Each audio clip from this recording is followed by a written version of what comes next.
हां मग तेव्हा कारच काढली. हां कार कुठली तुमची कार तिकडे लावली. गाडी तिकडं आणली पहिलं. गाडी दोन्ही दोन्ही कार आणल्या. हां दोन्ही आणलं. मग गाडी कसं काढली.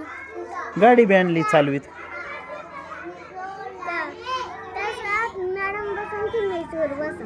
हां मॅडम कार चालवतील, मी मोटरसायकल चालवेन. तुम्ही कार चालली. हां तुम्ही कार चालली. कार मी का हां मॅडम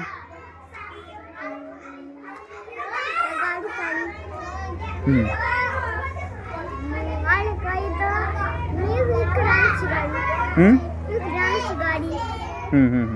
मग अशी मुडी खायची. इथे रस्ता इथून तिथून रस्ता करून द्या. मग जायला यायला हां रस्ता नाही. कुठं आहे ना रस्ता आपल्याला तेवढा आहे. तेवढा आहे ना. एवढा हम्म